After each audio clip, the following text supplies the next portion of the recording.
wife gave me my pep talk before I came up here.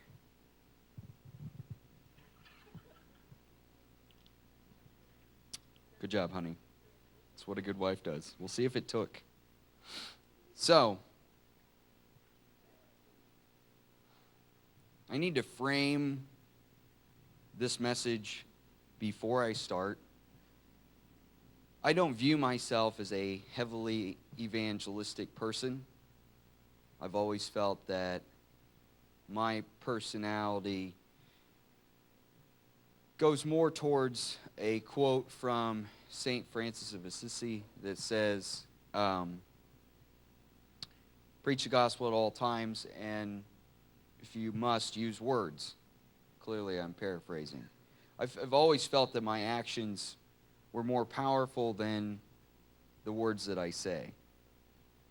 And as I preach today, I'm preaching to myself because I think I'm learning otherwise.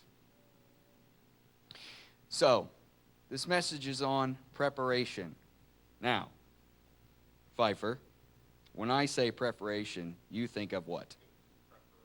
Preparation. Failed me again. Preparation H. Thank you, Jeremiah. Apparently you need to be a little older, John. Okay. True. So, have you ever wondered why it's called Preparation H? Because A through G wasn't good enough. No. I actually looked it up. That wasn't, that's urban legend, as they say. You know, for instance, WD-40. Anybody know what WD-40 stands for? Water displacement 40. They were trying to develop a rust preventative solution, and it was the 40. I believe it was the 40th one. But WD is for water displacement. 409, fun fact, was literally the 409th formula they came up with for a cleaner. And they just said, well, we're going to go with that. But Preparation H was not because A through G didn't work. Actually, the H stands for, there we go, John, hemorrhoid. It was a reminder to consumers to not put it somewhere that it wasn't supposed to go. But I've been told that it's actually an anti-wrinkle cream. I feel like you could... we're okay. Us with round faces, we're okay. We won't wrinkle, ever. People have told me this. I don't know. I'll find out first, and I'll tell you. Well, that's true. Okay, so, anyway. Preparation. I got my joke out of the way. Everything we do involves preparation, whether we realize it or not. To get here this morning, the Earharts had to prepare a decent amount. My wife will tell you she prepares more than me because she has to get 3 girls ready and I have to get myself ready. It's just kind of the way it works. I can put clothes on, kids, and shoes, and that's about it. Hair? No good. And I have girls, so it's really bad. I still can't do ponytails or pigtails or braid hair. I can't do any of that stuff. I've tried. Didn't I, Mallory? I've tried.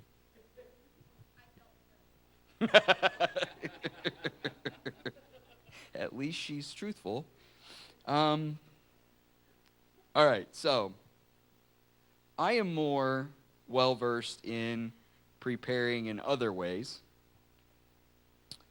For instance, I'm a cross-country and track coach. And I feel best when I'm training distance runners. I just feel that that's my area of expertise. Most people think, oh yeah, you're a distance coach. You just send them outside and tell them to go run. Well, I think John would back me up that that's not the case, is it, John? No, it's not the case. It's a tremendous amount of preparation and correct preparation that goes into helping those people meet their best effort. There's long runs. You want somebody to run a 5K, which is 3.1 miles, at the best, highest level. They're going to have a long run in there once a week. That is 3 or 4 times that length. People don't get it. There's recovery days. They have to run, but they have to take it easy. Their body has to rebuild. It's a constant process of breaking the body down, letting it rebuild. Break the body down, let it rebuild. 1 day a week you'll have interval training, which is faster stuff. You're training the muscle fibers to do different things on different days. And through the course of 10, 12 weeks, whatever your basis is, you get to the point of peak performance. And that's supposed to be when they run their best race. Sometimes it works, sometimes it doesn't, because we are humans and we have a brain that actually, lets us think. It's a lot like training a horse. What was that thing? American Pharoah, is that its name? Did anyone see the Facebook video where they ran Secretariat on one side and American Pharoah on the other? It's quite interesting. I know it was on Facebook, so it's somewhere you can find it. It's worth the 2 minutes and 30 seconds to watch, because you hear the announcer calling both races, and you see the markers. I don't know what was the last one? I'm not a horse racing person. Was it Belmont? So what is Belmont? A mile and a half? I don't know. Is it a mile? Mile and a half. Anyway, there's the markers. Markers are still there from whatever your Secretariat ran, and obviously the newest race. And you can watch. They start them at the same time. And Secretariat would have won, by the way, by a sizable margin, running against each other. But the horse crosses, and to hear it called is just really amazing to see. And I feel like I've read that a lot of the same preparation that goes into training humans also goes into training horses. Problem is you have the mental aspect, okay? I feel like the horse may not say, well, I just had a cheeseburger, so I don't want to go run right now. You know what I mean? You don't have the mental thing that, well, it's raining. I'm not going to go outside and run because it's raining. You don't have to deal with that. I have another area of expertise, since I can't do girls' hair, and that's race car preparation. People think, oh yeah, you drive race cars, that's really cool. It's really fun. A lot of work. My wife will attest to the fact. It's a lot of work, isn't it, honey? Yeah. You don't go out and strap into something that is not prepared. And for every, I don't even know if you could classify it as an hour here on the racetrack. It's more like minutes. There are hours in the shop that go in. Because you got to make sure all the bolts are tight. You got to make sure all the fluids are good. You got to make sure it's set up right. It has to be aligned. You know how you take your car in and you pay $300 or whatever. Maybe your tires aren't good and you have to have them balanced and rotated and a 4-wheel alignment done and all that kind of stuff. Costs money, right? This is not an advertisement. I have to do an alignment every week. Sometimes twice if it isn't right. Because everything works together. Preparation is so important. I've said all that to say this. No matter what you do, who you are, you all prepare for something, whether you recognize it or not, because a tremendous amount of preparation is daily life. We have a new house, as most of you are aware, and I sit in this one spot in the breakfast thing, eating area, and I look out, right? And it's been doing what for like a month? Raining. Well, out my east window, we have corn. And I think it grows 4 inches every night. They say you can hear corn grow. I'm tempted to find out because I'm pretty sure every morning it's bigger and bigger and bigger, and Yeah. He's going to have a bumper crop. We might have waist-high corn by 4th of July, and I know it's supposed to be neat. Anyway. Preparation is nothing more than the concept of sowing and reaping. Can't reap what you don't sow, right? You can't reap what you don't prepare for. I am going to read a considerable amount of Scripture today, which is not like me, but I'm going to. Some of these are long. I apologize. I will try to read them as beautifully as I can and butcher as many names as I can. Because that's the fun part, right? Butchering names.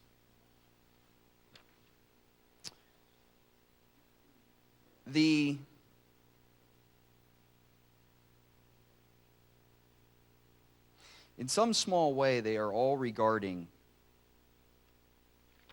preparation.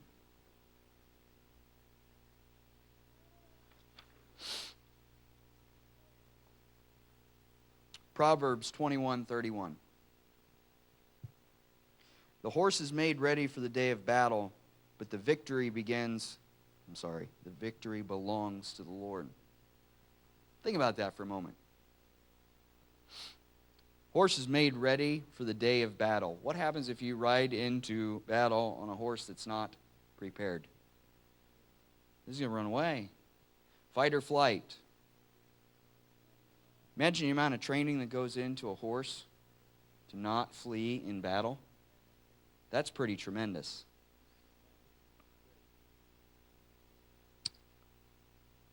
Proverbs 24:27. Prepare your work outside, get everything ready for yourself in the field, and after that, build your house. This would have been back in primarily nomadic culture, right? Why are they building their house last? They have to prepare everything else for sustenance for them to exist. If they didn't, what would be the point of building a house where they couldn't have food? Right? They couldn't drive 30 minutes to Meijer or Walmart or whatever. John probably shops at Menards all the time. I prefer Tractor Supply. It's the only place you can buy underwear, cattle gates, and something, peanuts. The same place.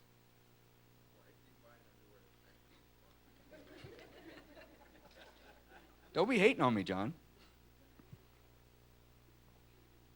Preparation is tremendous. Hebrews 11:7. By faith, Noah, being warned by God concerning events as yet unseen, in reverent fear constructed an ark for the saving of his household.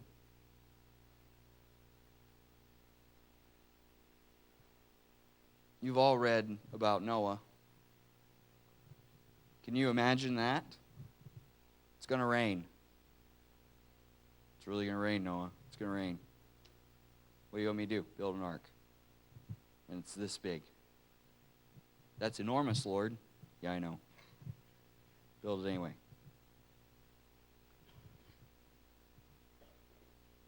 The amount of work involved in building the ark is insane.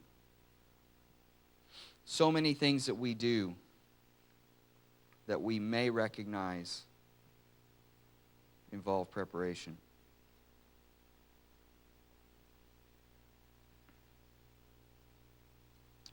David understood preparation. 1 Chronicles 15, 1-3. After David had constructed buildings for himself in the city of David, he prepared a place for the ark of God and pitched a tent for it. David said, "No one but the Levites may carry the ark of God, because the Lord chose them to carry the ark of the Lord and to minister before him forever." David assembled all of Israel in Jerusalem to bring up the ark of the Lord to the place he had prepared for it. He had everything ready, everything prepared. True preparation requires divine help. Well, what does that look like?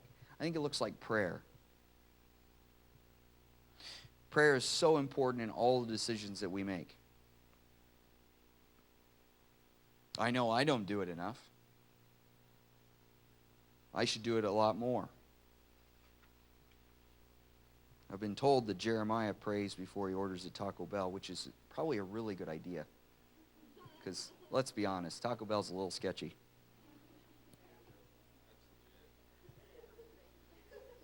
Sometimes, God tells us exactly how to prepare. Matthew 24:44. Therefore you also must be ready, for the Son of Man is coming at an hour you do not expect.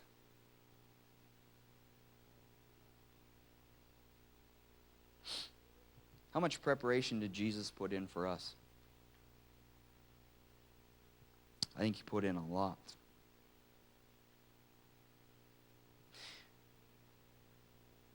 John 16:33. I have said these things to you that in me you may have peace.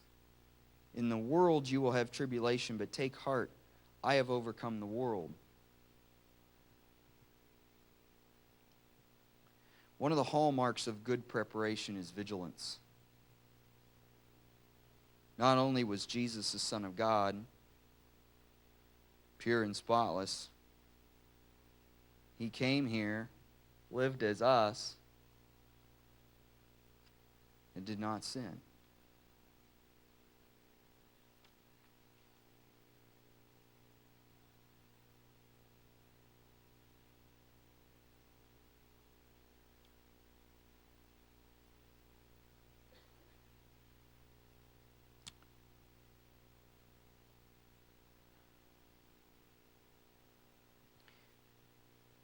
God knows preparation.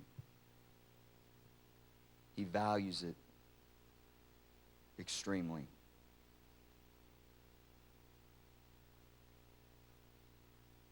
First Corinthians 9:24. Do you not know that in a race all runners run, but only one receives the prize? So run that you may obtain it. Something I tell my runners all the time is, run your own race. That sounds stupid because it's a race, but in all actuality, it's very true. I'll pick on Mr. Williamson. I coach a kid, he'll be a senior next fall. He's arguably one of the best in the state. And it doesn't matter who he is competing with or at what level. There will always be someone that runs the first 2 laps faster than him. Do you think that's a good idea? I'm going with no. For those of you that don't know, he was third. Was that last weekend, Corey? 2 weeks ago? 2 weeks ago was the state track meet. He was third in the 2-mile in the state. There will always be someone that goes out faster than him. Doesn't matter, because he runs his own race. He knows his body, he knows his strengths, he knows his weaknesses, and he sets out with that in mind, and he runs his own race. And generally,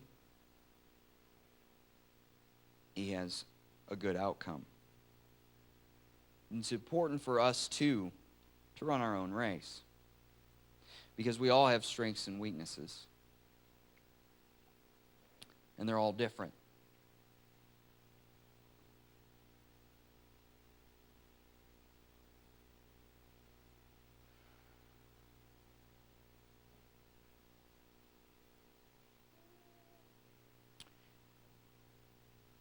Matthew 24:3.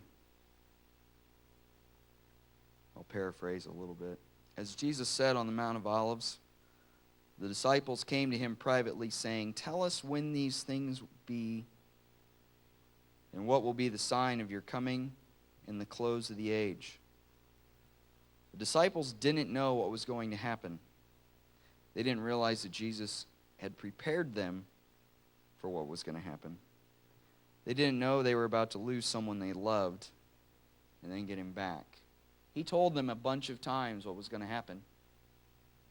And he had prepared them. Did they understand? No. Were they dumb? Not really. They just didn't know any better.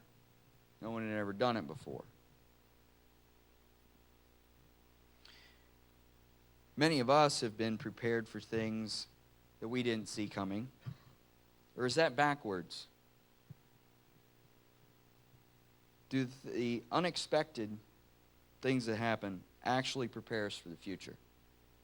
I kind of think so. I used to be terrified of hospitals when I was little. I don't know why. I just didn't like them very much. I don't have a problem at all now. It's probably a good thing.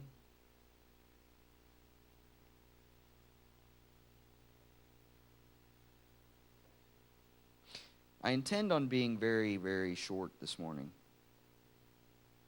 which is probably not good for Jonathan, but oh well.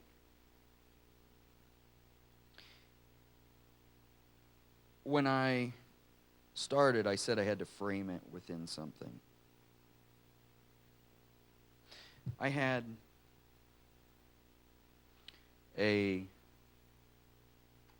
very nice experience 2 weeks ago, I think. I'm going to start wrapping up, actually.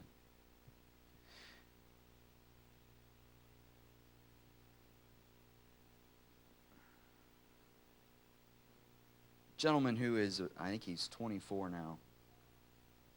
I coached him for 3 years. Started running for me. Might have been 4. He started running for me as a sophomore or a freshman, but I think it was a sophomore. His name's Hayden Crick.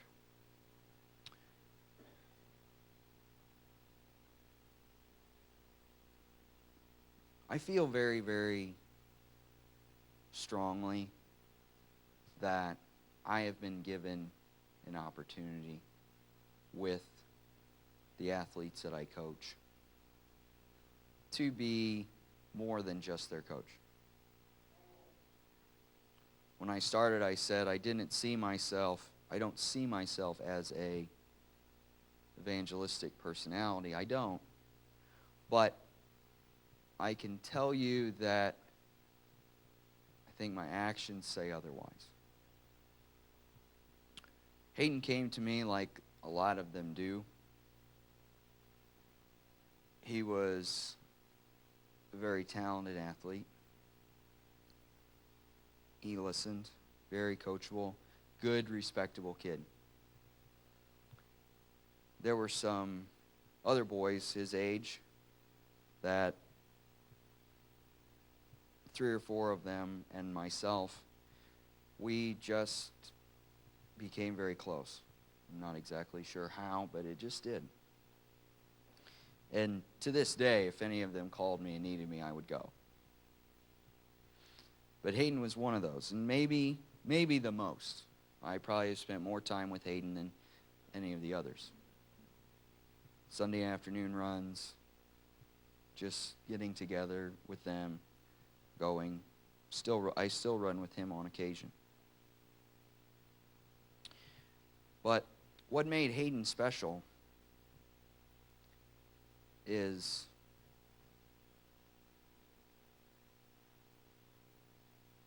I believe it was his senior year. His dad got lung cancer. And I was friends with his dad as well. And I never came out and said it to him directly or to Hayden or his brother Colin. But I tried to fulfill the father role for them. because in some small way I felt that he fulfilled a son role to me. And I've watched Hayden and Colin, his younger brother, grow up. Colin, I believe, is a sophomore in college now. Hayden has graduated. Hayden had a very successful running career at Defiance. Set some records there. He's now self-employed, does a good job. He's a good man.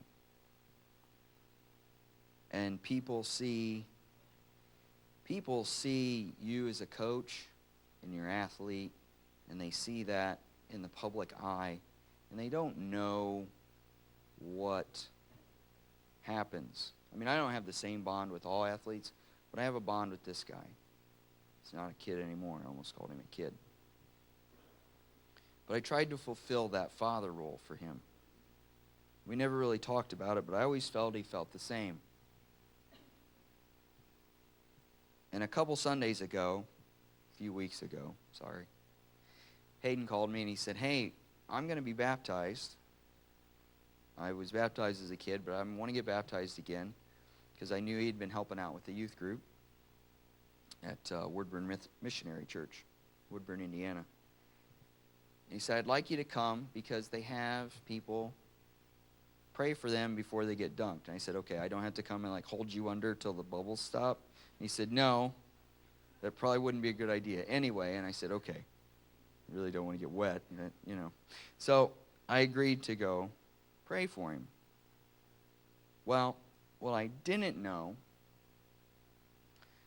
was they had all of these people in their youth room, which is about half the size of the sanctuary, I think. And they had a little video clip of every person getting baptized.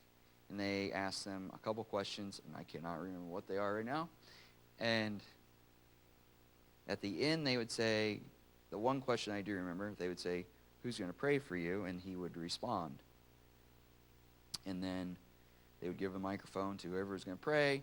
They would pray over him and dunk him out. Next person.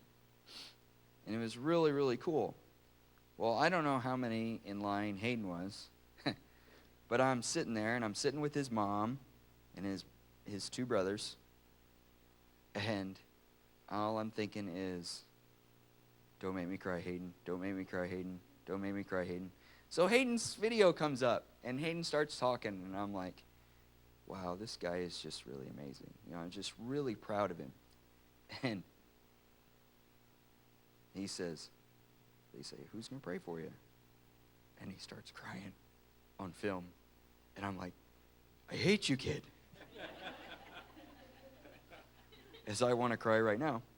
And he just, to know in your heart that you are fulfilling a role for someone is one thing. To hear them reciprocate it verbally in front of his peers, in front of his people that he's in with his youth group, is something totally different. And it was very, very powerful and very real to me that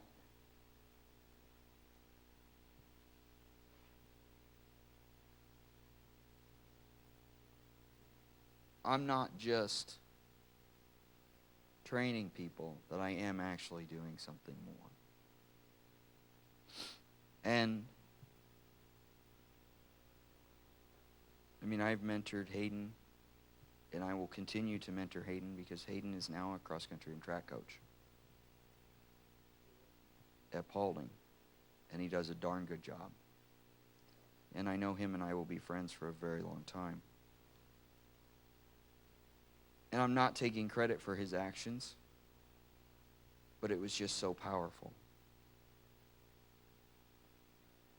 And in closing, what I want to say is, what are you preparing for? I think it's important that we all recognize that we are preparing for something, if nothing more than preparing for the Lord's return. But we're all still here. And there's a tremendous amount of things that we need to prepare for now. And you all can. Because we all have the same ability. So make your words and your actions count. Amen?